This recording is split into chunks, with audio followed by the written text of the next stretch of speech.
This regular meeting of Independent School District 535 School Board is called to order at 5:31 p.m. Tuesday, June 21st, 2022, in room 137 of the Edison Building. The board acknowledges this site and all RPS sites are situated on the ancestral land of the Dakota people, and we honor the Dakota nations and the sacred land of all Indigenous peoples. We welcome everyone who is invested in this school district, students, parents, or caregivers, school employees, or district taxpayers. As we begin this meeting, let's all remember why the work we do together as a community is so important. This district's mission statement, which was created by members of this community, reads, "Our mission is to inspire, challenge, and empower all students with the knowledge and skills required to reach their full potential, to contribute to future generations, and to become involved members of a global community." That is what our community told us they want from their schools, and as board members, we need to keep that focus in mind as we do our work. Before this meeting began, we were honored to thank and celebrate RPS employees who are retiring. These individuals who have invested years, in many instances decades, into helping this community's children, our future, learn, grow, and become involved members of a global community. They are so important to us. I can think of no more important job, and we are deeply grateful for their invaluable service. Present at this meeting are school board members, Superintendent Kent Piquel, a non-voting ex officio member, and Assistant School Board Clerk, Ms. Michelle Severson. Ms. Severson, will you please call the roll? Thank you. Director Amundson. Here. Clerk Barlow. Here. Director Garcia. Here. Treasurer McLaughlin. Here. Chair Marvin. Here. Vice Chair Nathan. Here. And Director Workman. Here. Thank you. At this time, we provide an opportunity to say the Pledge of Allegiance. I pledge allegiance to the flag of the United States of America and to the republic for which it stands, one nation, under God, indivisible, with liberty and justice for all.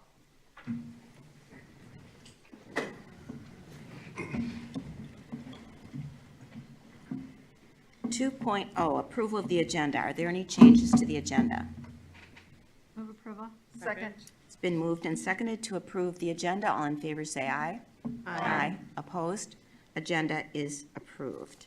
This evening, we do not have any comments to the board.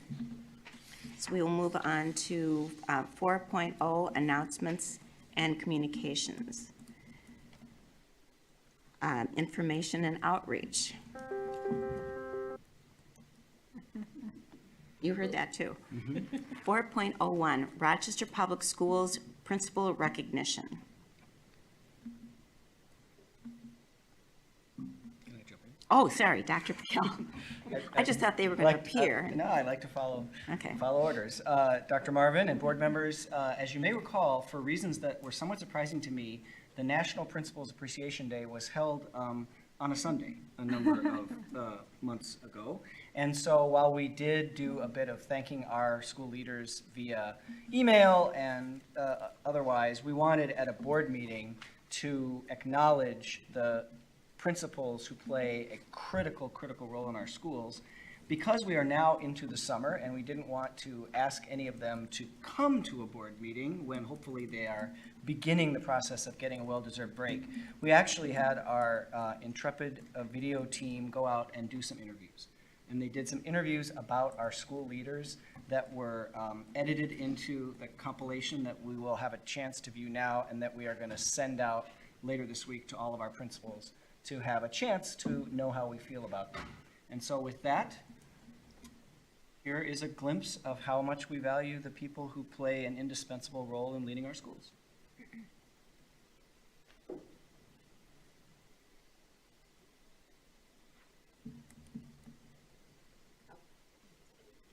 And we're missing sound.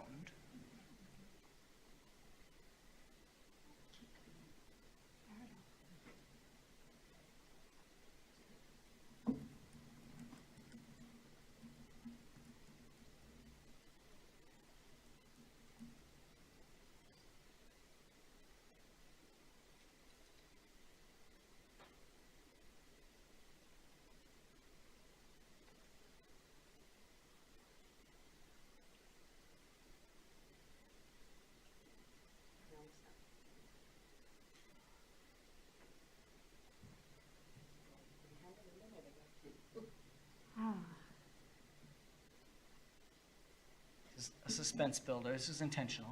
Nope.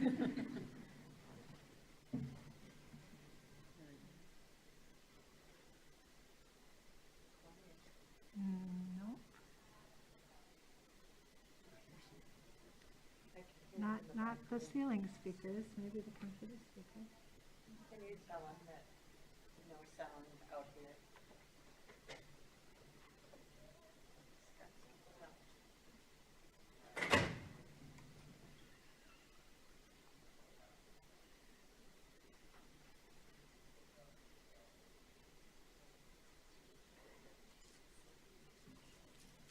Reminds me of all those meetings on Zoom. You're on mute, you're on mute. Can't hear.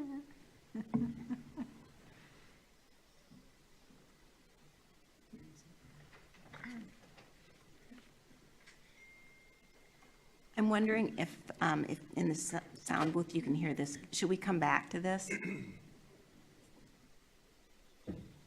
Yes, okay, we'll come back to this. We will move on, and hopefully you can just give us a thumbs up when you're ready with the sound, too. We'll move on to board member committee updates. If you've had board work, committee work that you've been doing the last few weeks, we'd be happy to hear about that. And I know a number of board members were able to attend the Juneteenth celebration, and anybody has something they want to share about that. Ms. Workman. I have several things to share, but I'll let somebody else go after I go first. So one of the things that I was really impressed with that I wish I had had when my boys were little was this wonderful card deck, which is available to parents, and it helps to have some activities with your youngest kids. And these cards are meant to enhance their learning experience and time with their parents. They can be used during playtime while you're doing chores or out and about. You can do one activity at a time or a lot in not any particular order as long as your child is interested. And I was just remarking to Director McLaughlin before the meeting started that I probably, like most parents, went ahead and did some of these cards anyway when my kids were little, but it would have been such a nice reassuring thing to have, just to cement that idea that I was on the right track. So my thanks to Cradle and Career for developing this activity, and these cards are wonderful. And can other parents get those? Yes, they're available online. I can send the address to Michelle and she can put it in board docs. Through Cradle to Career? Yes. Great, thank you. Other reports? Ms. Nathan? We were asked by the United Way to do a presentation to a group of organizations that are receiving grants from the United Way for community engagement. And Amy Ike and Cassie Galing, our intrepid communications team member, helped us put together an information sheet that we shared with these groups at a meeting last Wednesday, and that's what I passed out to you. And it's Rochester Public Schools in a nutshell. We gave them background of some of our key numbers and our key demographics.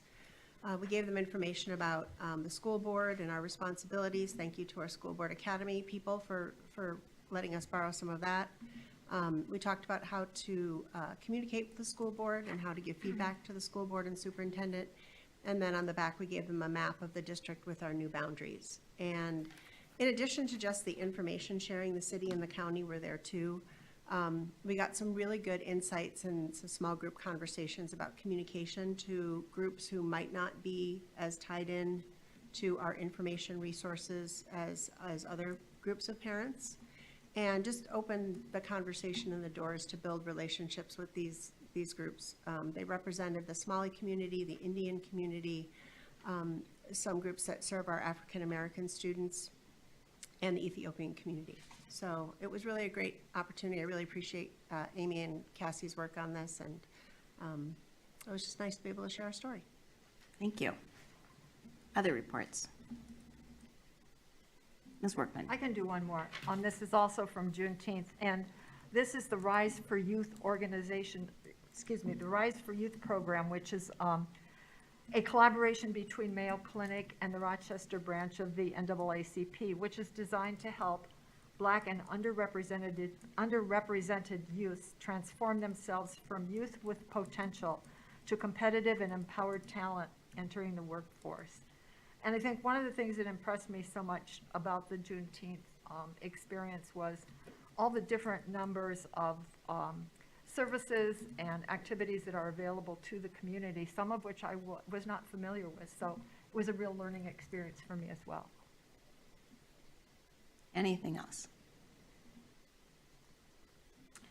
Thank you. And I have not yet seen a thumbs up from our tech group about the video.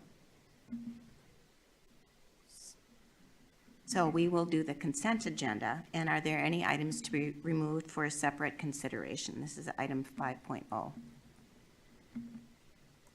Hearing that. Thank you, Mr. Barlow. Second. It's been moved and seconded to approve the consent agenda. All in favor say aye. Aye. Opposed? Consent agenda is approved. Dr. Piquel. Moving on to our focus. No, moving on to our retiree. Oh, thank you. As part of our consent agenda, there are human resource actions that include many different changes, people who may be resigning or retiring. And we just had the opportunity here in the room to thank a number of our retirees who've retired over the past year, and it was fantastic to see them. There's one particular retiree this year who is near and dear to members of the school board and members of our central administration and frankly throughout the school district. And that is Carla Bolison, who is our Executive Director of Student Services. Carla is not with us tonight because she is dealing with a medical issue in her family, but she's watching. And I encouraged her to be with family, but I know they are watching. Carla has served in this district for decades with passion and commitment and concern for every student, and a particular passion for our students with disabilities, and she has ably led the district's work in support of those students, as well as really being a pioneer among school districts, as Rochester has been, in holistically supporting the whole child with social work supports, mental health supports, counseling supports, and all of that has been accomplished under her leadership during some really challenging times. And so Carla is retiring this year, and we planned to give her a bouquet of flowers that we will actually make sure she gets in person, but we want to give a glimpse of, so maybe we can actually bring them over. If I could. The laptop's in exactly the wrong place. Yeah. Jackie, if you could just hold them.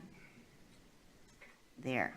Carla, this is for you from all of us, and we are sending you our gratitude and our love. We will miss you, but we expect you to come back and visit often. And for all the years you have committed and dedicated to this district and to this district's children. We deeply thank you.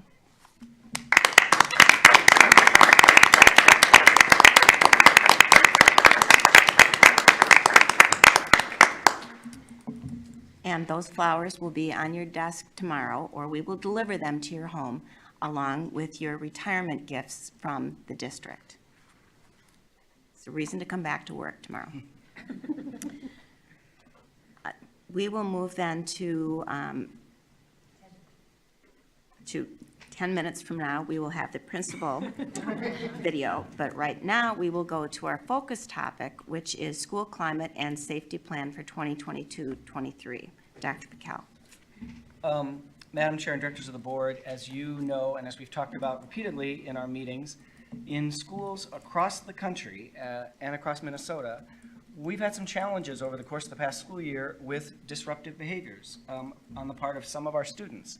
And I keep pointing out the fact that this has not just been an issue in Rochester, not so much to make excuses and say it's happened everywhere, but because if we see this as a narrowly Rochester-focused issue, we really risk missing the seriousness and the depth of the challenge.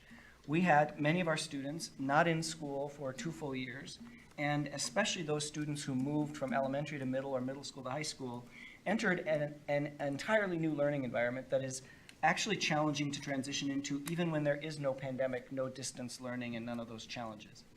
As board members are aware, we've had a plan in place over the course of the year to address those issues, and it has been a mix of supports and new resources, expansion of our equity specialists, partnering with community organizations like the Community Education Response Team, but also clarifying and utilizing our discipline policies. And the board will have a chance this summer to look at our discipline data from the course of the past year. As we think ahead to the next school year, however, we wanted to make sure that we were taking time before our school teams take that well-deserved break that we want them to take, to examine the lessons from the past year and look ahead to the year before us. And we knew that was critical because one of the things that we learned this year is that once we are in the year, we're in it. And students are constantly reading the environment in terms of how connected they feel, how much they feel that they belong, and also which behaviors are acceptable. And so we knew that we needed to begin the year next year with strategies in place at both the building level, the school level, and at the district level. So 2 weeks ago, we brought together teams, diverse teams from all of our secondary schools, middle schools, and high schools for what we called the Belonging and Behavior Summit. And the first part was to look back to assess what worked and what could have been done better. And then most importantly, to look forward to the school year ahead. Through a collaborative process, we identified 27 different issues that are summarized in a memo that the board has before them and that is also available on our website. And then we prioritized those issues in terms of the strategies that we believe would be most effective at the school level and at the district level. At the district level, 3 clear issues emerged, and we'll be convening working groups over the summer to begin addressing these issues. The first, not surprisingly, but I think very importantly, was relationships. We know from research and we know from our experience here in Rochester that when kids are connected, when they're positively connected to adults in the school and positively connected to each other, disruptive behaviors are much lower and they're much easier to address. And so the first priority that our schools have addressed going into next year is to be sure that every one of our students is connected to that caring adult in the school, and that we also support students in establishing positive norms for the way they learn in school, the way they collaborate, the way they work together. So the first priority that we'll be emphasizing is strengthening those relationships, including and especially for our students who may be struggling academically or with other issues in their lives. The second issue, and this is very complex, and we don't know exactly what direction this is going to take, is cell phones. We have agreed that we need to take a look at both the middle and high school level at the best ways to either allow students to use phones or potentially to take a different strategy. Cell phones, obviously, we're all living in a digital connected age. They open many opportunities for us, but they also can be not only a distraction for learning, from learning, but potentially a means to amplify some of those behaviors that we are eager to reduce or eliminate next year. So we've said we need to actually look carefully at what's happening in our district currently with regard to cell phones and beyond our district, and to identify what those best practices might be. As all of you can imagine, this would be a very complex, this will be a very complex issue for us to get into. I don't want to prejudge actually what the outcome of this conversation will be. And we also know that student voice and perspective will be important in considering that, as will parent and staff voice. But the second issue that we identified as something we urgently need to look at as we prepare for strengthening both belonging and behavior next year is cell phones. The third is what is called restorative practices. And we have pockets of these practices in Rochester Public Schools, in fact, some great ones. But by unanimous agreement of the teams we brought together 2 weeks ago, we don't have a comprehensive strategy. And restorative practice is actually a complex term. It's a body of ways of thinking about school climate and school processes that first prioritize the building of community and trusting relationships proactively, similar to what we were just talking about with relationships. But, and here's the restorative piece, when a disciplinary incident happens, when a student is suspended, or when a student is given a discipline referral, or when there is bullying or some other rupture to the community, there's a very intentional process to restore the sense of community and restore the sense of belonging. That can involve things like a circle in which the student who has, for instance, been disciplined is brought back in and can take ownership of what they did, but also can be welcomed and brought back.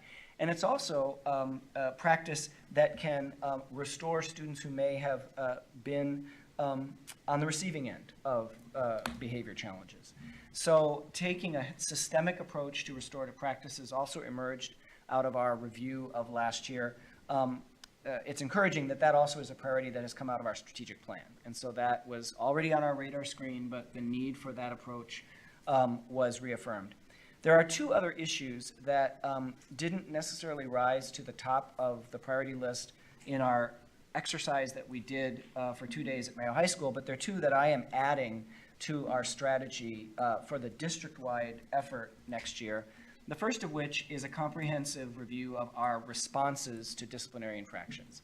We need to be sure that the consequences that students receive are actually meaningful to the student, and that two things happen when a student is disciplined. One, that there's reflection, understanding why is this happening, and two, that there's a change in behavior. Now that rarely happens immediately or overnight, as any of us who've tried to lose weight or stop doing something can attest. Behavior change is hard, but we need to make sure that we're thinking carefully about our disciplinary procedures in ways that are aligned with where kids are today. So we'll be undertaking a comprehensive review of the responses that we have to disruptive behavior. And we'll also be taking a careful look at what schools do and do not need to review with staff here at the central office level. There's been a longstanding tradition, practice, not just in Rochester, but in many districts, that if you're going to suspend a kid, you're getting approval from the district administration. There are positives to that in that it is a time for conversation and being sure that we're being consistent, and especially being vigilant about maybe applying consequences to a student of one race or one gender or one other demographic characteristic differentially from another. But what we heard 2 weeks ago was that it also dramatically slows up the ability of administrators at the school level to respond in real time to what is often a very fluid situation. And so we've said we'll take a look at that, wanting to be sure that we're fully adhering to board policy in anything that we do, but understanding that this is a challenging circumstance that we want to be sure we have got the chain of command, for lack of a better way to put it, carefully articulated for the challenges we're seeing today. And then the final district-wide issue, which is in some ways surprising when you're talking about belonging and behavior, but if you think back to, for many of us, to your own years in school, it makes sense, and that's extracurricular activities. We have wonderful extracurricular activities in Rochester, especially at the high school level, but at the middle school level, we do not have the level of athletics and arts and other enrichment opportunities, and those for many kids can be powerful connectors to school. They also can be, I see this having experienced this as a high school teacher, they can be powerful ways to incentivize good behavior and effort in school, because kids who care deeply about being on the field can be reminded about the effort they need to put in the classroom and the behavior that is expected. So staff-student relationships, cell phones, restorative practices, discipline responses review, and extracurricular activities will be things that we'll be taking a look at over the course of the summer and into the fall, system-wide. And then in the memo that you have is the beginning of each school's plan to strengthen behavior and belonging in the 2022-2023 school year. Obviously, our schools are very different. These behaviors have presented themselves very, very differently in different schools at different times. And so each school has begun the development of a comprehensive strategy to do both strengthening belonging and addressing and strengthening behavior. The summaries that you have in this memo are the initial thinking that came out of that summit. Those plans will be refined and integrated into the revised school improvement plans that our school teams will also begin developing in August. So these strategies will be integrated into the other things that our schools will be working on academically and in other areas.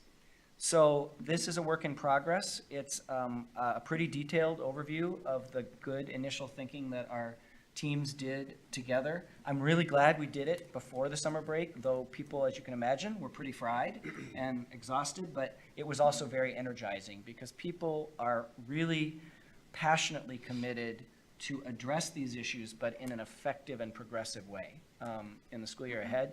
And as I noted at the outset, we will have an opportunity as school board and school district leadership to look at the data from the past year as well over the summer. And we're really, with Dr. Peter Ruck, our research director, working on this in the lead, looking to really begin identifying specific issues that need resources and need to be addressed, and those promising points where we're actually seeing progress, especially in reducing disparities in disciplinary rates among student groups. So that's ahead of us. And we also, before the start of the school year, will give an update on these strategies as they're developed over the summer before we begin the new year in the fall. Thank you. Any comments or questions for Dr. Piquel? Ms. McLaughlin? Recognizing that this was middle school and high school, do we see these same issues at elementary, or is that a separate discussion? Director McLaughlin, since the summit, I have had that question posed repeatedly by elementary leaders. And so the answer is we see them in a less significant way, but yes. And so we are going to be making sure that come August, we are also supporting our elementary schools in addressing these things. I guess it's important just to add, I probably should have said this at the outset, we're not talking about anything close to all students. We're talking about a number of students who we need to support and engage and also hold accountable. And so we'll be looking at that data as we get into the summer in July. But I should put that caveat to it, not to sound alarmist. But we do take this very, very seriously. We know that every student feeling safe and like they belong in our schools is a foundation for learning. And so that's why we're emphasizing this. But yes, we do need to broaden this conversation to elementary. Thank you. Dr. Garcia? Yes, I just had a question. So item 17 says coordinate with county, partner with Olmsted County, the city of Rochester, and other agencies to strengthen supports and consequences for students whose behaviors have become or are likely to become illegal, including but not limited to truancy. Do you have an idea preliminarily of what that partnership looks like, or what are you hoping to gain on that item? That, Dr. Garcia, that was one of the issues that was addressed in the broad brainstorm that did not make the top list. So right now, it's not one that we have active plans around, but the issue that was identified was for students whose behavior may or has involved law enforcement, there needs to be closer and more effective and supportive collaboration across city, county, school district, because we are all, I think, responsible for both, supporting and addressing those issues. And there was some sense among people, all of whom have been in Rochester longer than I have, that some of our collaborative processes around something like truancy frayed a lot during the pandemic, and that we lost some collaboration around kids who are skipping school that previously might have brought those agencies together to try and visit homes and be working with social workers and things like that. So I think that is definitely an issue that we as the board and administration should explore further, because it did come up and we did more identification of the gap than ideation about what the solutions might be. It is something that I've mentioned to my counterparts at both the city and the county, meaning the senior administrators, and they've agreed that over the course of the pandemic, that collaboration has fallen down on some of our priority list, and that it's a good idea to reconnect. So I'm going to be joining a meeting of the county committee that looks at some of those issues just for an initial exploratory conversation in July, and I'd look forward to bringing back some of what I'm learning, and maybe it's something that we want to schedule a study session on it at some point to probe further. And Ms. Workman?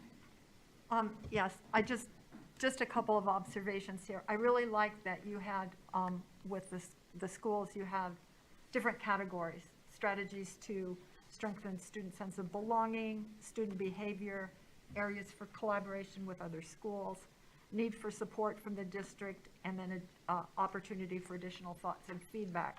So all of those categories were consistent across the board.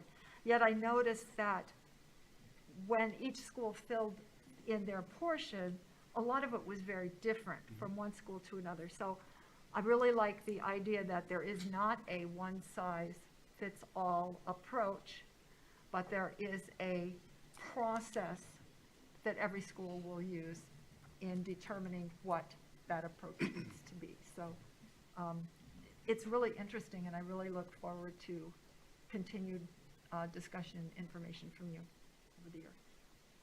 Ms. Nathan? And I also think it's interesting that even though of the 26, not all of them rose to the top 5, the themes we have heard in other initiatives that we're undertaking. So the strategic action plan, the views of the students and staff in the Perspectives Project. We had the presentation about PBIS at John Adams and how that there were other buildings looking to learn. So while they may not be on that page of the top 5, I can look across the board at the 26 and at the plans that the buildings put together. And it feels like everybody is thinking about all 26, even though we do have to prioritize our efforts because doing all 26 at once is probably not manageable, but it is not far from the minds or the work that's happening in the district. Yeah, and I would say, Director Nathan, that actually is a helpful clarification. The ones I listed for district-wide collaboration are not necessarily more important than the other ones. They were the ones that would be most beneficial, that would most benefit from collaboration across schools. Many of the other items will be priority 1 in the school. And we had criteria for ranking what we thought we would work on. Something like cell phones, which is very complex and that nobody has the secret answer to. They uniformly said, we need to work together on that. We need a strategy. Whereas some of the other things, people said, like, this is a Kellogg thing. This is a John Adams thing. And so that was sort of the division of labor. Some of the things that didn't make the district-wide list will be job 1 at the building level. Mr. Barlow? Yes, more of an observation, and that is I appreciate the definition, if you will, in the memo as it relates to the term belonging. I thought it was insightful to link that with the goal of each student becoming their best selves, because sometimes that is lost. It's more than just, if you will, trying to control and manage, but the goal is to allow and to believe that each student possesses the ability and capacity to excel. And this, if you will, summit and the outcomes can bode well in terms of students hearing that, as well as I think the staff undergirding that with the individual comprehensive strategies they will develop. So I look forward to hearing as we move toward the fall, the implementation of the next school year, and then being able to hear reporting out as to the success, and maybe even having students share how they're transitioning into becoming their best selves. Ms. Workman?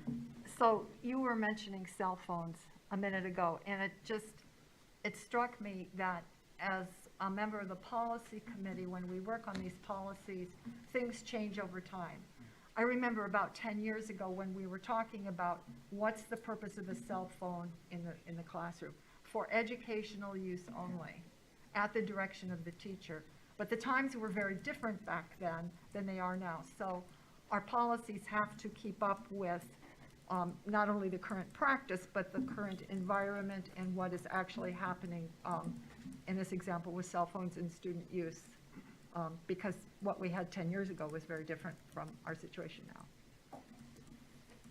And I just want to add that I think the timing of this was perfect. You know, going into last school year, it was absolutely an unprecedented situation. And although our schools were ready, they'd never faced this sort of hurricane of challenges that students had been experiencing for almost 2 years. They have a better idea now about what the challenges are, what the strengths are, and I think having each building get together and then meet also out between buildings, among buildings, right after the students had left was the perfect time to say what worked, what didn't work. Let's get a plan going now, so we have the summer then to develop it, to fine-tune it, so by the time our students come back to school for this next school year, every building will be ready. And I think this is sort of an unprecedented and very intelligent plan, and thorough too. Both documents actually very thorough. So thank you and all of the staff that worked on that together. Then unless there are other questions or comments, I think we're ready for the principal recognition video.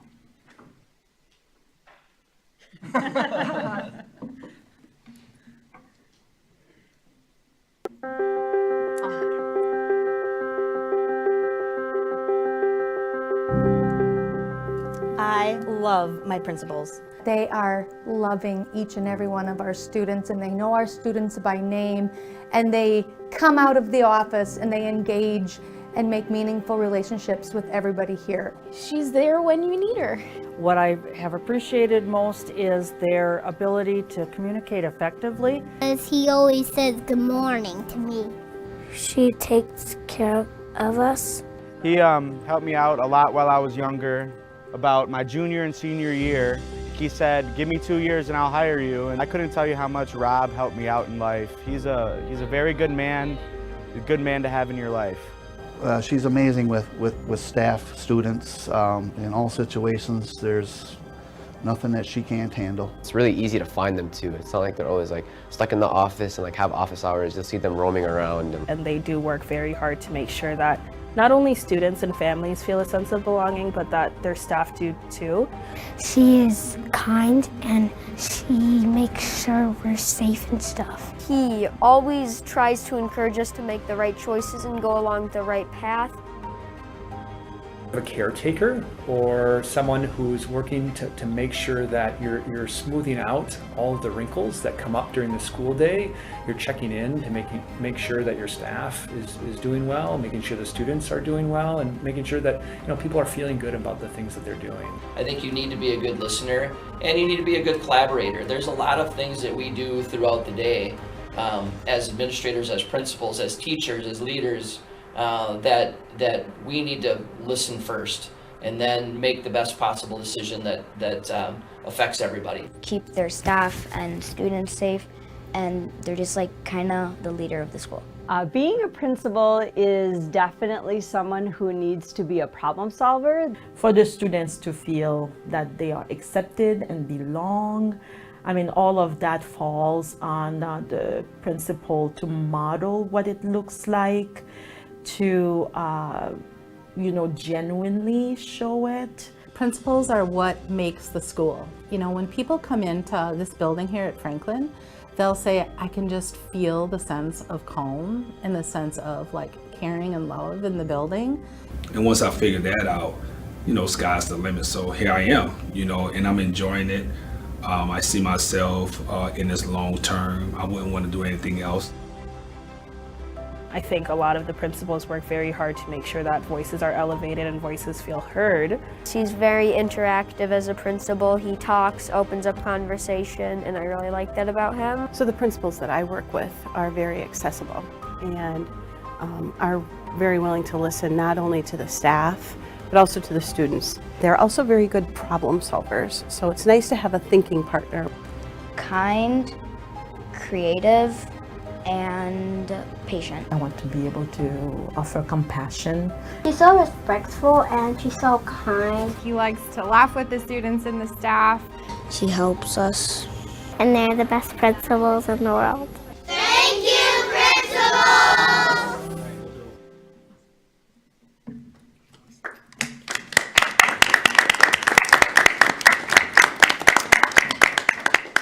That was worth the wait. It was absolutely worth the wait. So thank you, tech people and principals, and I'm sure you're all watching the board meeting.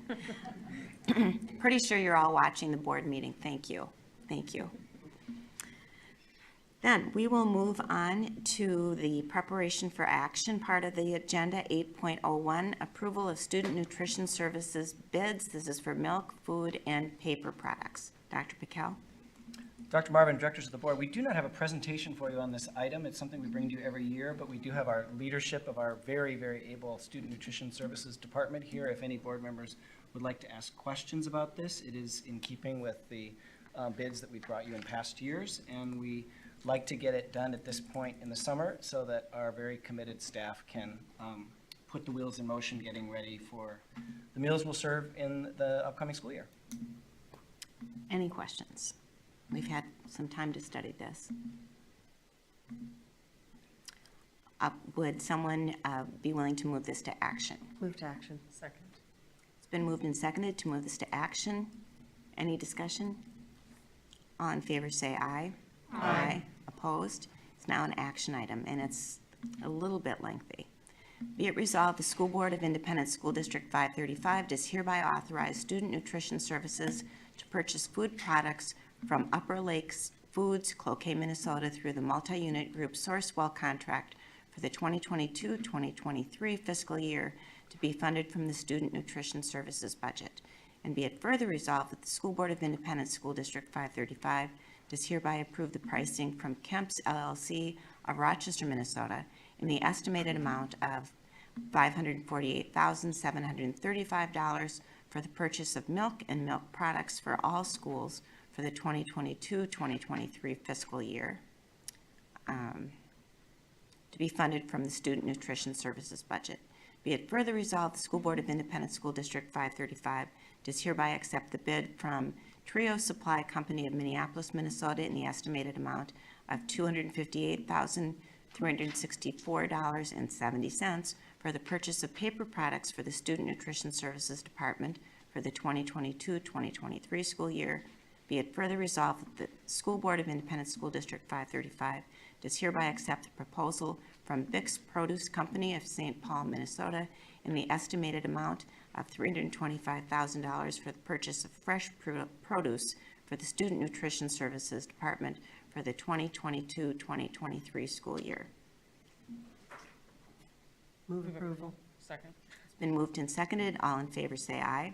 Aye. Opposed? Motion passes. And thank you to the leader. We have amazing nutrition services here, and the work you do is deeply appreciated and delicious.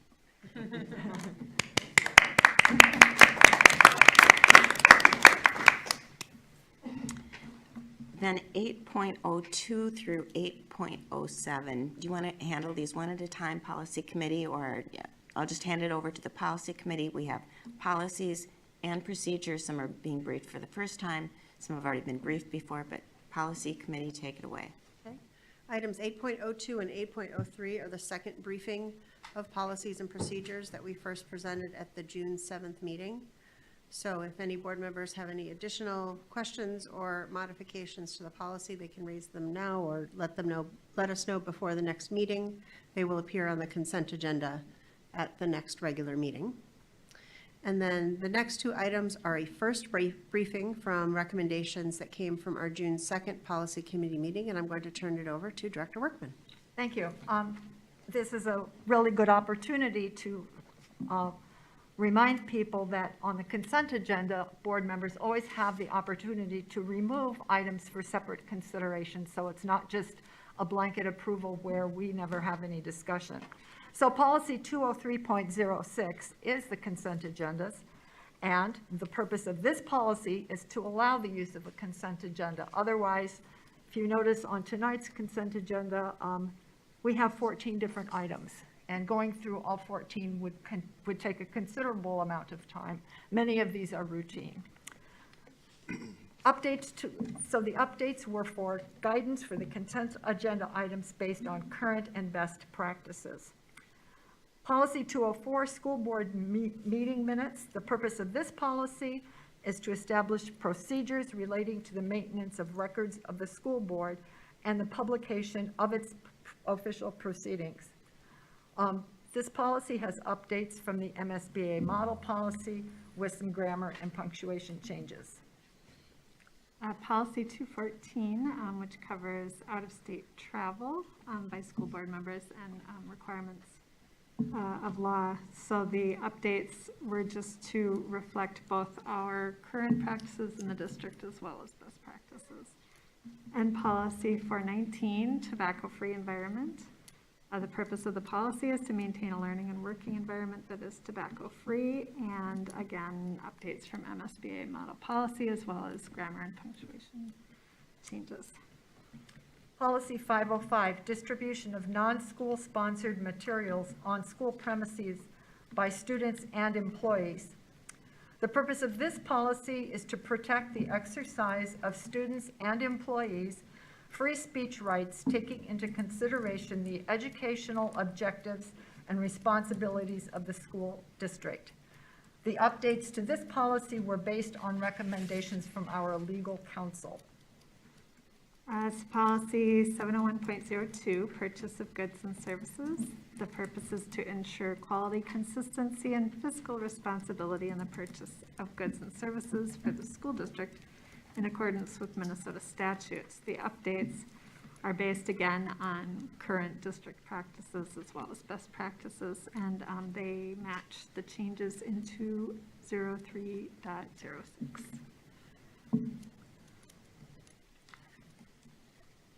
Sorry, and then on the next page, minus second. You go ahead.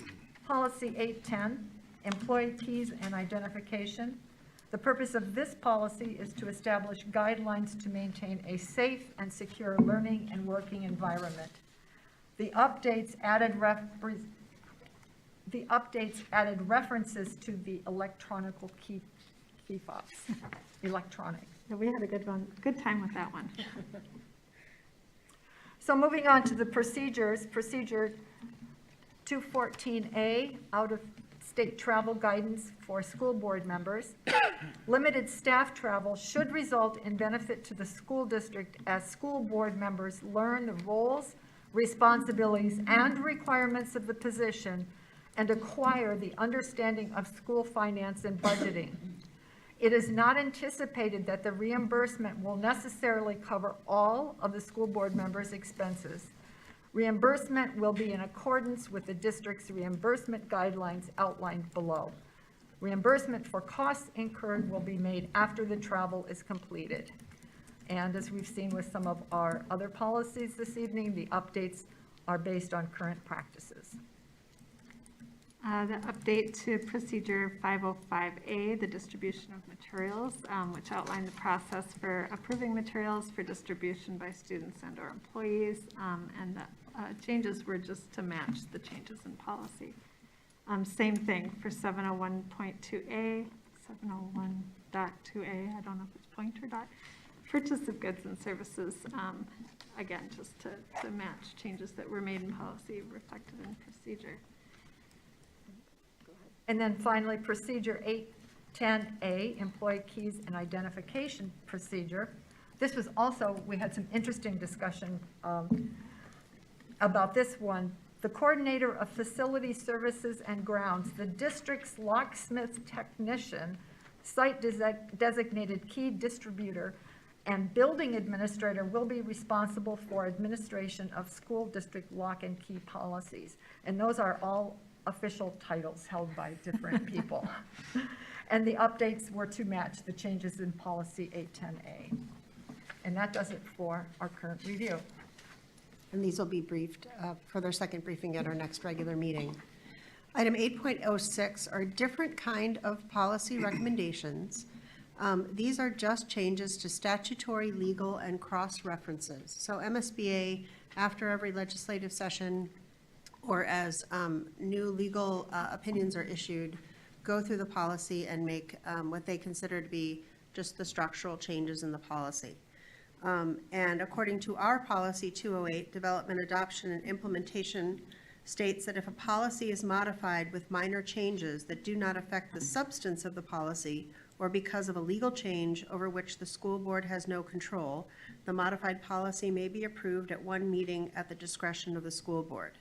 So we're bringing these policies to you tonight with the intent that we can move this to action and approve these, I don't want to call them cosmetic, but they really are citations in statute, citations of legal cases, or cross-references within our own policies.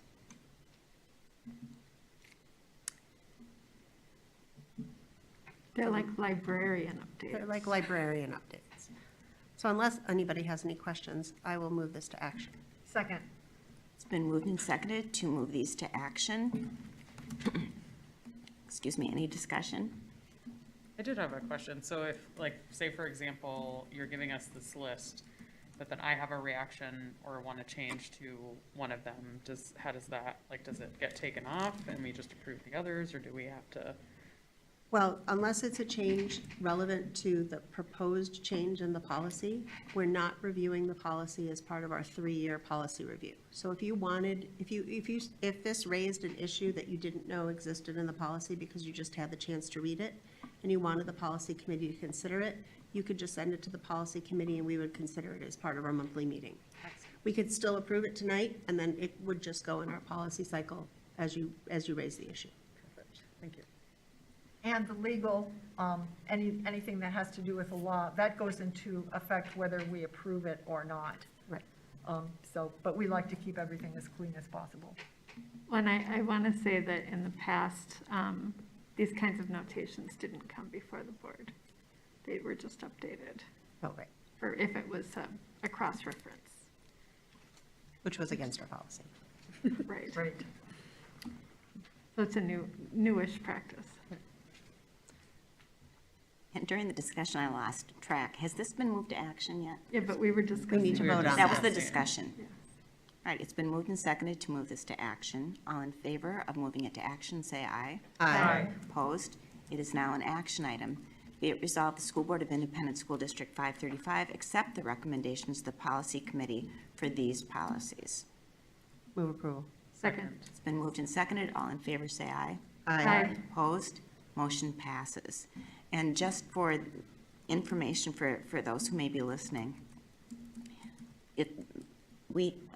every board needs to review all of their policies every 3 years. So we do a third a year, and it's one of the major responsibilities of any school board is to stay on top of the policies. It's hard work, and it's very specific, but it's important. So thank you for the work that you do, and it's time-consuming too. Thank you. We will move on then to action items under 9.0. 9.01, Strategic Action Plan Approval. Dr. Piquel. Dr. Marvin and directors of the board, I wonder if we can manage to bring up what has sometimes been called the circle graphic that is on the computer over there, if it's possible, but we'll do this fairly quickly. Board members are deeply aware of and have spent many hours discussing the strategic plan that we are now bringing before you for a decision tonight.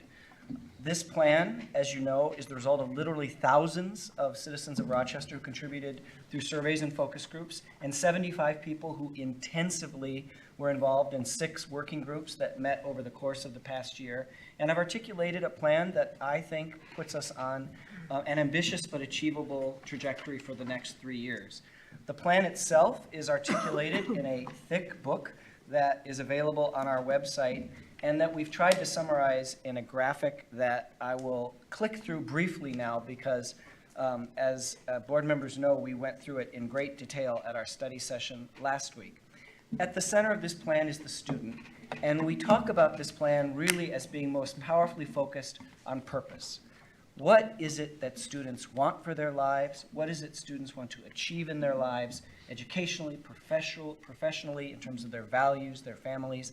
And that there's 2 parts of helping kids achieve their purpose, helping them recognize it and helping them realize it.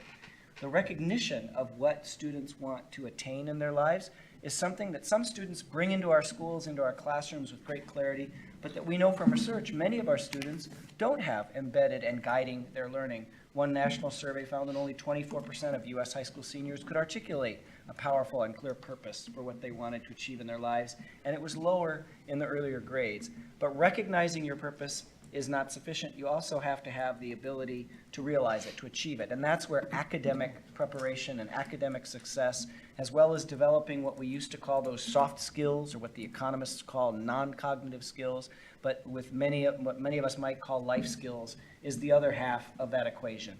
So at the center is the student, and the student achieving their purpose is the what.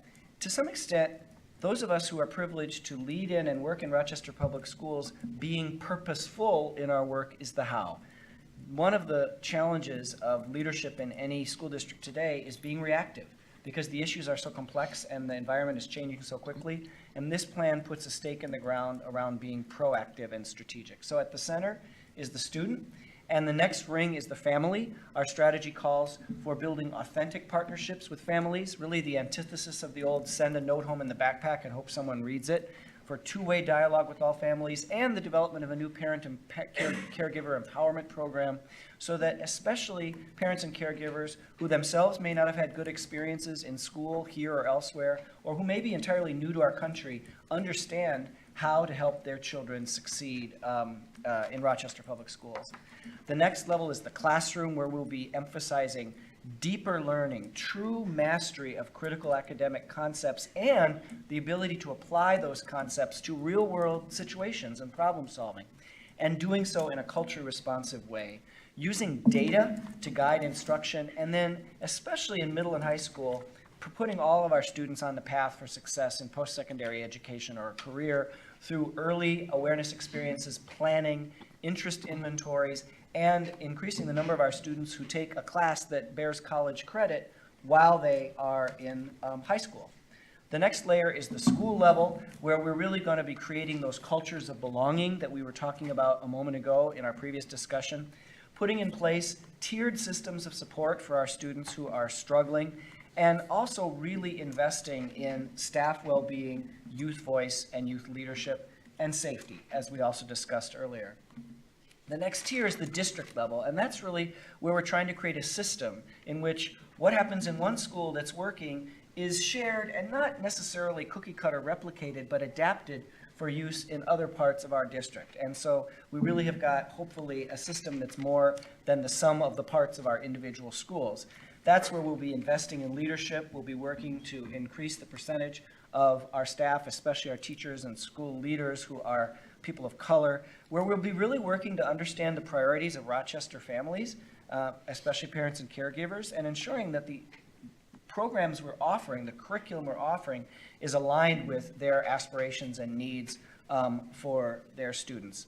And then finally, there's the community level. And there's two really critical elements to the plan in the community, really partnering with nonprofits, the city, the county, businesses, the chamber, NAACP, faith-based organizations, all of whom I've already connected with in the 1 year I've been here, to do two things for our students, to both extend and enrich their learning. Extend is key because, somewhat to the surprise, especially of many students when I tell them this, between kindergarten and 12th grade, you're actually only in school 15% of the time, 1-5. 85% of the time, which includes time we hope kids are sleeping, is outside school. And if we're going to prepare all kids to thrive in this complex society and economy that we live in, we've got to utilize that other 85% of the time. And so partnerships to expand learning and partnerships to enrich learning, partnerships to engage kids in higher order thinking, creativity, problem solving, and applied learning. So that's one half of the community strategy. The other is very specific. We know that kids benefit from early childhood programming. It's a gift that keeps on giving as children make further progress as they move up through the grades. And in Rochester, we have wonderful early childhood programming. Our problem is helping the families who need it the most get there. Transportation is our biggest barrier to our early childhood programming, and so that is going to be a community level strategy that we'll be adopting in the years ahead. So you can see there the concentric circles that are in an effort to get this plan to something that is clearer. Should you choose to vote for it tonight, which I urge you to do, we will immediately be turning to the task of implementation, because I think we all know that most strategic plans sit on the shelf and don't become living, breathing documents that drive the work of the organization. And so the next step, pending your approval, will be to bring together collaborative cross-cutting teams to look at these strategies and define the objectives with real precision, to develop implementation plans with timelines and milestones and measures both of implementation and of outcomes. And we'll be transparent with the community. We'll be making all of this available on our website in the fall, which is, I think, going to be an important both accountability device and a way for people to help out and join in the progress that we'll be making over the year ahead. I would also envision us integrating the plan into my goals for each year as superintendent, into my evaluation as superintendent, and integrating it into a new school improvement planning process that we will have in beta form actually by the fall, because we really need to roll up our sleeves now and move into that implementation phase. I will be, again, pending your approval, spending a lot of time starting in August and September and October out talking with stakeholders about this plan, helping people understand what it is and how they can both help us out and hold us accountable for achieving its objectives. And we'll be integrating this into our school board meetings starting in the coming year in a very systematic way, so that you, as the policy leaders of this school district, remain as engaged in this plan as you all have been in its development. And so, with huge thanks to the many people who've helped us develop this roadmap for the future, I would urge you to approve it and put us into action.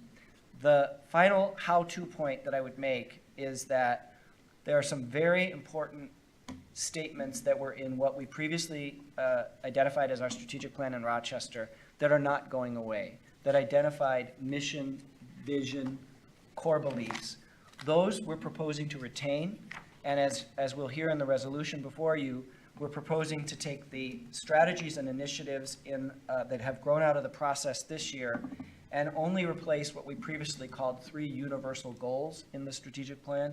And so those more important aspirational statements that and value statements that predate my time in Rochester will continue to be a part of what we would now simply call the RPS strategic plan.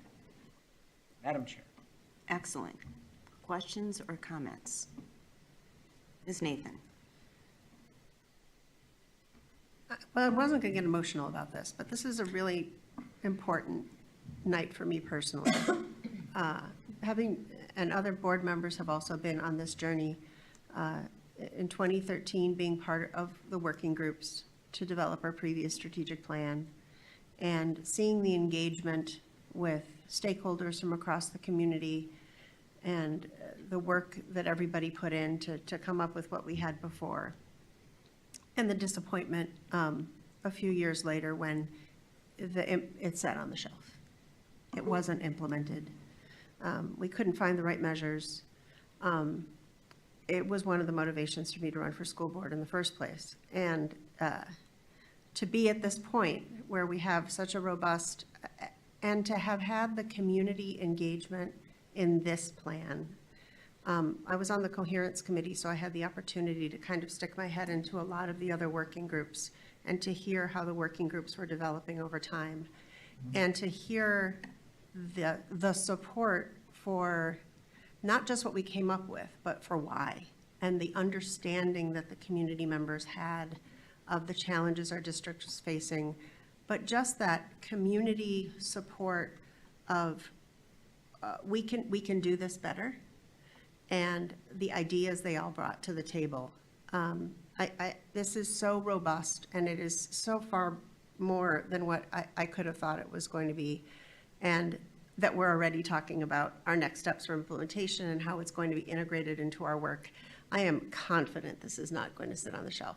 I won't let it sit on the shelf, but I know everybody in this room and all the people who have supported it are excited to see it living and breathing going forward. So I appreciate the superintendent's work, my colleagues' work, the cabinet who put in a lot of work on the committees, but also gave a lot of the substance to the information that the community members needed, and then all the community members who participated. This is really groundbreaking, not for us, just for our students and our staff, but for our community. And will take Rochester Public Schools to being the outstanding leader on the leading edge of education for our students. So thank you. Thank you. And there will be more time to discuss this after the resolution, but did I hear you move this to action? I just moved it to action. I thought you did. It's been moved and seconded to move this to action. Any discussion? All in favor of moving it to action, say aye. Aye. Opposed? It is now an action item that I will read, and then if there's discussion, we can have it. Be it resolved, the School Board of Independent School District 535 does hereby approve Planning for Purpose, Rochester Public Schools Strategic Plan for 2022-2025 as follows. Retain the current mission vision for student success and core beliefs. Replace the universal goals with the objectives and strategic initiatives from the Strategic Action Plan. Replace the current definition of education equity in the core beliefs with the definition of educational equity from Policy 105. Quote,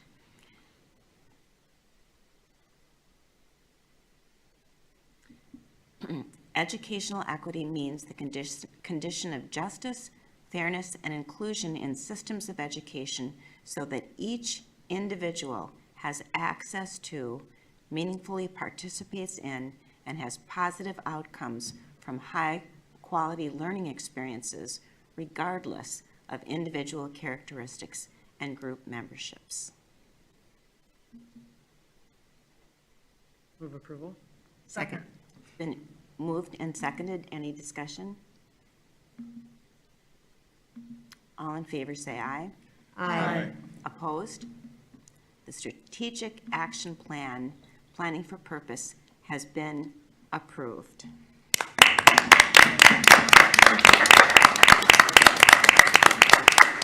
As Dr. Piquel has said, this has been a Herculean effort with incredible community involvement. This is what our community is saying they want in their Rochester Public Schools, and we are going to deliver. And Dr. Piquel and cabinet members and so many others, thank you for your leadership. Plus, it's a very attractive graphic, so I think that's a plus. This is exciting. It's really exciting. I think we've got it right. Then we will move on to 9.02, approval of the 2022-2023 school district budget. Dr. Piquel. Dr. Marvin and directors of the board, we do not have another presentation for you tonight as you have had deep and detailed discussions of the budget, but Executive Director of Finance and Technology John Carlson is here to answer any questions that you might have.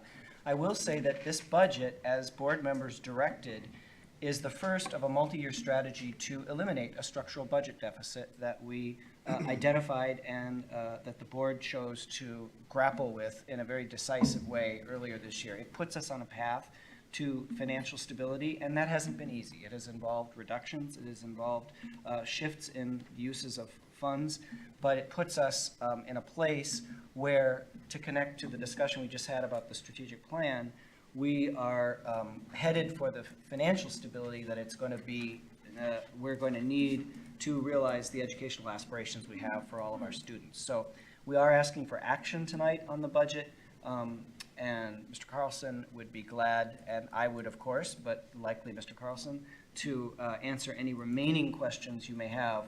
But as you know, you've had multiple study sessions and board meetings in the development of this budget over the course of the last several months. The final point I would make, back to the point the chair just made about the community, is that this budget reduction plan also had significant community input. As board members will recall, we received hundreds and hundreds of comments about the initial strategies to eliminate the structural deficit. The board directed us to listen very carefully to those comments, and we brought back a revised version of the plan.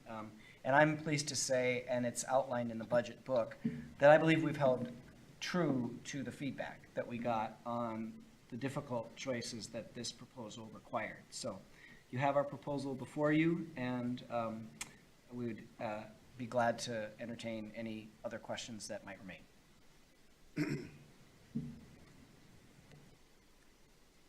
Hearing none. Move to action. Second. It's been moved and seconded to move this to action. All in favor say aye. Aye. Opposed? It is now an action item. Be it resolved, the School Board of Independent School District 535 does hereby approve and appropriate the 2022-2023 original expenditure budget in the following amounts. General Fund, $256,313,672. Food Service Fund, $10,661,424. Community Services Fund, I have trouble with millions. $12,684,076. Building Instruction Fund, $36,724,470. Debt Service Fund, $25,729,959. Workers' Compensation Fund, $1,613,295. Dental Insurance Trust Fund, $2,878,299. Health Insurance Trust Fund, $35,645,494. Printing Services Fund, $583,604. FSA Plan and HRA Trust Fund, $3,385,000. OPEB Irrevocable Trust Fund, $1,933,262, for a total of $388,152,555. Move approval. Second. It's been moved and seconded. All in favor, say aye. Aye. Opposed? Motion passes. Thank you, John. Thank you, Jen. 9.03, School Resource Officer Contract for 2022-23. Dr. McKell. Dr. Marvin, directors of the board, we bring before you tonight a significantly revised contract for services from Rochester Police Department for school resource officers in our schools. And while I asked Scott Sheridan, our Executive Director of Operations, to come down to briefly summarize the changes that are in the contract from previous years, I want to just briefly set the broader context for the revised proposal before you tonight. As you are all aware, the role of police in schools is a complex one, and one that has many different involves many different issues, and about which people often have very strong feelings. Before I came to Rochester, a poll was given in our school district about the role of school resource officers in our schools, and at that time, a couple of years ago, we had 78% of staff who had strongly positive or positive views of school resource officers, Rochester Police Department officers in our schools, and 78% thought they were very important or important. We also surveyed parents, and 69.1% were strongly positive or positive, or 68.7% thought it was very important to have their role.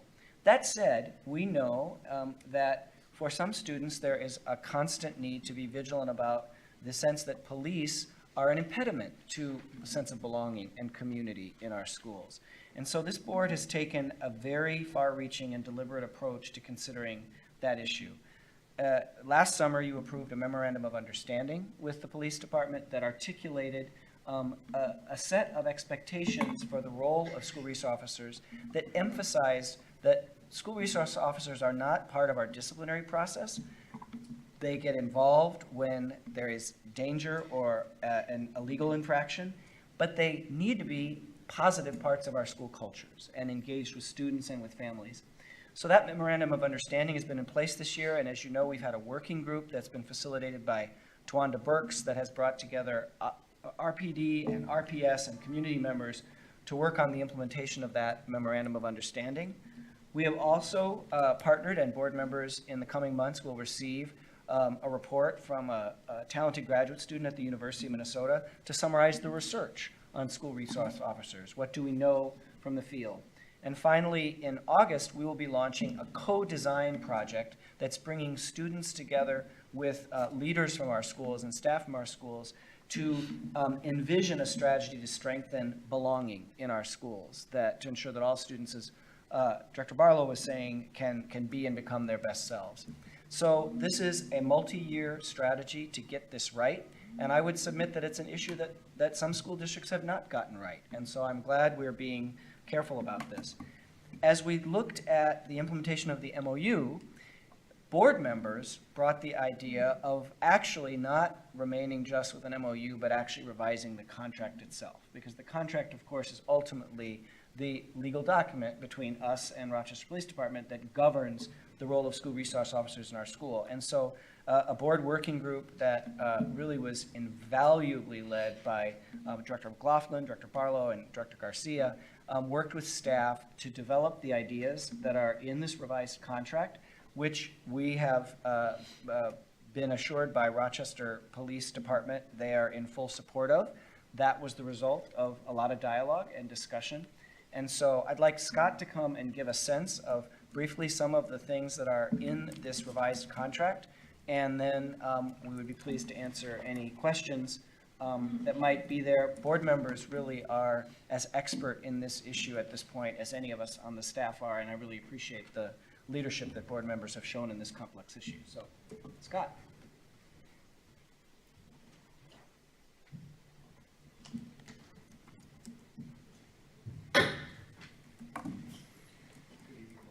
Good Good evening. evening. Superintendent Piquel pretty much summarized the vast majority of the work that was done here, but I think some of the highlights, the things that have really changed is one of the directives that we had at prior board meetings was to look at the SRO duties under 2D in the old contract. And what was done with that SRO MOU that was implemented last year was to try to summarize more formally what that type of work should be.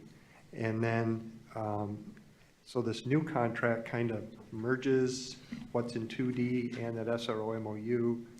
And the committee that worked to write this new contract put it in words that took parts of both of those, the MOU from before and the contract from before, the section 2D. So focus on the safety piece, the responsibilities of the SRO, the coordinated team response, members of school community, and then joint expectations. So credit goes to Karen, who did the vast majority of the lift in doing the writing of the contract. Her experience as an attorney certainly comes into play here with all the legalese that comes into play here. And with that, we would write, or Karen would write the summation of the committee. We would send it to the police department. They would do their red line version, send it back to us, and this went back and forth a number of times since last March. We did vet this through our legal counsel as well, so that they were, that they could be sure that it was a formal legal contract that was supported per state statutes and laws. And so here we are at this point now where we have a more formal contract, a fully updated one that we're proposing to you. Now, like Superintendent Piquel said, the work of the SRO MOU committee is not done yet. Our next meeting is in August. We did take July off, but we've met 6 times already. And so if there's language that you might want to change for the following year, that could certainly be enhanced in this contract and changed if you feel that that's necessary based on the findings that you'll get from the SRO MOU committee or from Ms. Davis's presentation as well. So it's good for a year, but again, you could certainly change language in the future as well. But it does summarize, hopefully more appropriately, what the board was looking for from the input that they provided from past board meetings. Any questions for Scott? Dr. I don't Garcia? have questions so much as comments. Thank you, Mr. Sheridan. And I did want to give a nod also to Director McLaughlin, who did a lot of the heavy lifting with this work. I also just wanted to touch on a couple things because some people sent me some emails that we had already voted to keep the SROs, or the majority of the vote was to keep SROs in our schools for the coming year. This was work on what the contract, like what we're asking them to do until the contract is up again for renewal, until it comes to us again for a vote. One of the things that I just wanted to identify is it had taken us a bit to get to this point because there was a stalling in some of the language in the contract around us being RPS, wanting to explicitly identify our roles in perpetuating racism and racial oppression, and NRPD not wanting to do that. So I was hoping that Mr. Sheridan or Dr. Pical, if you would mind just speaking to why we chose not to add it in, and what we are hoping to do to kind of make clear our sort of shared vision in repairing some of that work kind of moving forward. Because that to me was sort of if we can't agree on these very fundamental things, how can we move forward together in cooperation as organizations? Thank you, Dr. Garcia. I'm glad to have the chance to address that. To summarize the discussion, there were a number of statements in the draft that our subcommittee put together that were statements that were very much aligned with our district's equity policy, so nothing you couldn't actually read on the back walls, that were statements about, as Dr. Garcia said, our broader society and the commitment of our organizations to better that society. Ultimately, our colleagues in RPD felt that for a legal, essentially fee-for-services contract, those statements went beyond the scope of the contract to be more statements of principle and direction, and that when we ran that by our own legal counsel, they ultimately agreed that those broader statements would be ones that could be problematic in what is a legal contract for services. And so the committee agreed to still some language that I think sets out shared aspirations to be advancing equity in society, but that didn't include some of the language that was of concern to our partners in RPD. I will say that we've agreed not to drop the discussion there, though, because just because something doesn't go in a legal contract doesn't mean it can't be a subject of collaboration and shared conversation. And that's something that I've talked about with Chief Franklin, and that we'll be continuing that conversation as well. So what we put in a legal contract doesn't need to be the limit of our leadership. And so that's where we landed in a complex negotiation that in the end, as is always the case, had lawyers on both sides involved and taking a look. And as Scott said, we were fortunate to have our own lawyer on the board helping us think through that issue. I think it's a progressive contract for SRO services, despite perhaps not having some of the commitments that might have been in our first draft. It is, I think it's conversant with our equity policy, and I think it retains the really dedicated officers that play a critical role in our schools in an improved way. Ms. Workman. I'd like to comment on number 3F, the joint expectations, because I think this one is sometimes particularly concerning to parents, especially when they see news reports of what happens in other school districts across the country. And it's important to understand that what is happening in California or Ohio or South Carolina is not happening here. We have our own situation, our own environment. So I'd like to reiterate that even if, from this joint expectations, even if the SROs interact with students in situations that could lead to school discipline, they are not involved in any decision to discipline district students for violations of district or school rules or policies. They will not participate in recommending or determining student discipline or investigating incidents of student discipline which do not involve potential violations of the law. All discipline decisions are the sole responsibility of school administrators and district administrators. And I think this is a real key point of this that I think may help address some of Director Garcia's concerns, that in practice, this is what we expect to see that's been jointly agreed upon. In addition, the SROs will attend the training provided by the district related to equity and inclusion, childhood trauma, child neurocognitive development, cultural responsiveness, supporting special education students, responding to students in crisis, and others as requested by the superintendent or designee. And finally, SROs will meet and collaborate with school administrators and district administrators to develop and work toward mutually agreed upon goals. And this was a joint expectation that I think is really critical as we move forward to really understanding the purpose and the role of the SROs in our schools.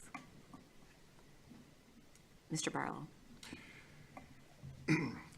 Well, I'd like to begin first with saying while it is nice that our SROs will be participating in and receiving the same level of training that we offer to and perhaps require of school district staff, I realize, and I think we each could recognize that training itself does not necessarily change the heart or the attitude. And in terms of why it was important, from my point of view, to have certain language included in the contract, wasn't necessarily to pass or meet a legal threshold, but it was to minimally simply acknowledge the historical realities that oftentimes we prefer not to, either by ignoring them or suggesting that they don't exist. Yet for many of our students and parents, and I appreciate you sharing the survey results from a few years ago, for many of the parents who perhaps viewed SROs in our schools, or even students who viewed them very positively, I think the highest was maybe 7-8%, I don't recall exactly. For the 22% that didn't, there was probably a good reason, not just, oh, I don't like them, but maybe their experiences suggested that there was a reason for that. Only to say that numbers don't necessarily tell the actual story or speak to the reality that many people are experiencing and or living out. That being said, the contract that's before us, it's a step forward, yes, most definitely. The three of us who were given the opportunity to work on behalf of the board as a whole realized that we weren't necessarily speaking for you or necessarily obligating you to the things that we have advocated for, and some of the things that we felt to be very important to be included in part of this. And then finally, it becomes important as we have tonight approved a strategic action plan, and we are communicating on various fronts that our district is committed to undertaking certain efforts, and that our partner agencies, in this case, the Rochester Police Department, shouldn't just be going along for the ride, if you will. Not that anyone has suggested that, but that they should very well understand that it is as much a privilege for them to be allowed in our schools as it is for our schools to have them as a asset. And so I see a happy medium that is or has been struck. Yet I think it's important that we continue to communicate to our students who struggle with belonging, and may who also engage in behavior that the police are not there to hopefully monitor either.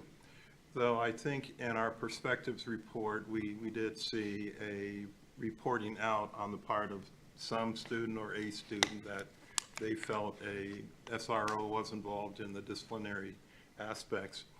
That was pre-contract, so maybe we will not see that moving forward. I view this more as an opportunity to say yes when push comes to shove, when we will vote in a moment, I will vote in support of. Yet the vote for does not necessarily suggest that I am in favor of everything, because we did not, or in my view, get everything that the subcommittee desired. Thank you, Mr. Barlow. Ms. McLaughlin. I guess I just want to add to the conversation that things that perhaps haven't been mentioned yet, that some of the content of this contract came from the presentations that RPD came to this board and talked about in words, but needed to be incorporated into our work to be more explicit about a lot of the topics that we're talking about here. So that's one of the goals of revising this document, was to incorporate the things they had told us that weren't yet in the document or in the agreement between the two organizations, to make that more clear. But I also rely on the fact that we also heard information in the last couple months about the SROs meeting with our equity specialists and having a really great discussion, that I'm hoping that that's the kind of thing that's new, that's going to lead at least the officers in the building along the path that I think that the district is currently further along in the path of equity in education. That I'm hoping that meetings like that and continued discussion can bring at least the officers in the schools along that path, but ideally their entire department with them, so that it can have that positive impact in the community as well. I'm glad that Director Workman pointed out these joint expectations, because I think this was another major revision, that some of these concepts came out of the Office of Civil Rights report, and it wasn't explicitly clear until these changes were made that this is the role of the SRO, is to not be involved in investigating discipline, but investigating things that could potentially lead to a violation of the criminal law. But I think we need to take that another step further now that we have this, hopefully we have this agreement approved tonight, is I still think there's training that needs to be done within the district to make sure that every single teacher, administrator, student understands that concept, and that everyone is on the same page with that fact, because it is how this relationship needs to move forward. The other important thing from the beginning of the document that we haven't mentioned yet is one of the pieces from those earlier discussions with the officers that came to our meeting is the very important concept of them being on board with this concept of decriminalizing normal student behavior. That's something that was new to this document. They had talked about that at meetings. I don't feel like it came across in earlier versions of this contract, and it will now be there so that we can enforce that concept as well, because I think we are all on the same page about that idea, but it's now in the legal document that leads the work between these two organizations. So I agree with others that I think this is a step in the right direction. It's not perfect, but again, I'm hoping that the changes in this document will push RPD along the path of being more equitable in our schools, learning from our people on staff who have expertise in that area, so that they can fit into our organization in a more equitable way, so that they can serve the students better. And I think what Director Barlow was talking about you know, some of the students having concerns about having officers in schools, and their parents as well. I'm hoping we can make some progress on those issues as well, so there's at least better understanding by the SROs to understand that issue in a very deep way, that I'm not sure that either the SROs or their department is yet there, but I think they can learn a lot from our students and our families, and I'm hoping this document will start that discussion. Thank you. Ms. Nathan.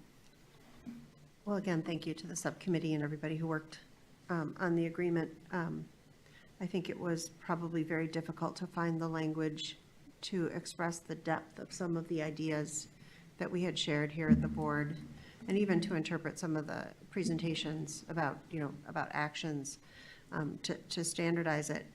I think for me, as I think about approving this contract, we're in a different place than we've ever been, in that we already have a way to evaluate it going forward.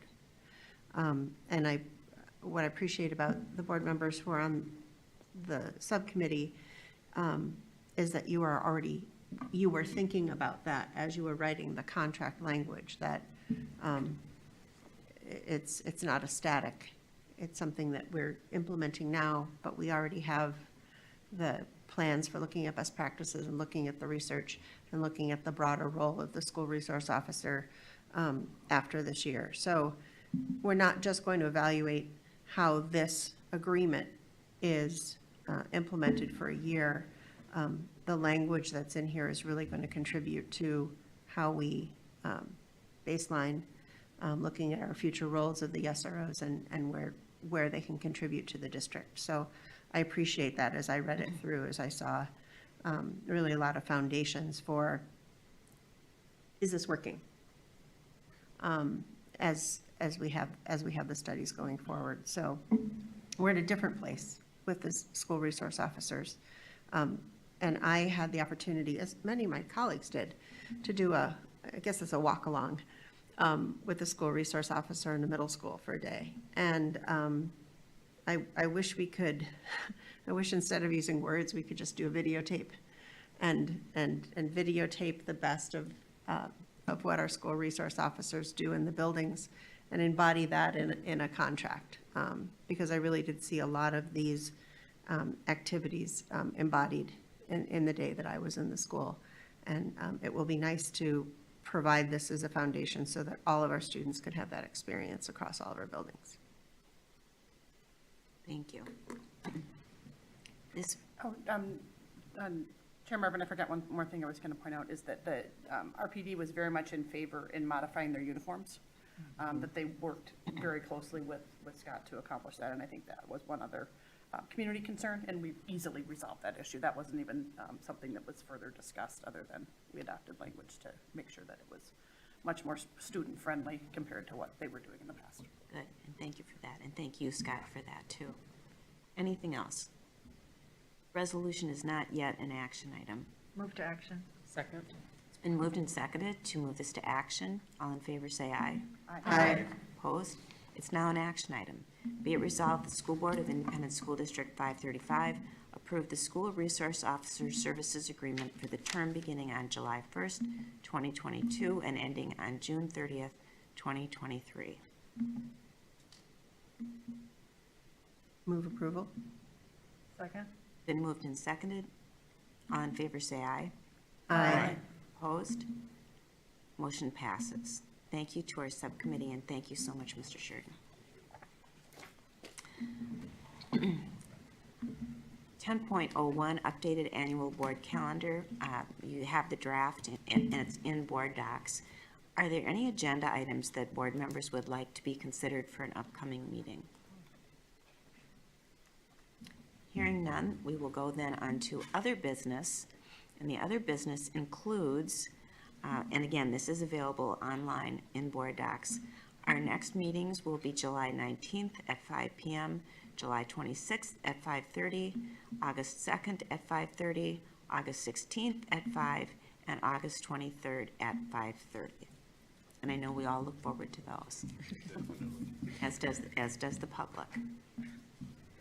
That said, it is 7:09 and we are adjourned.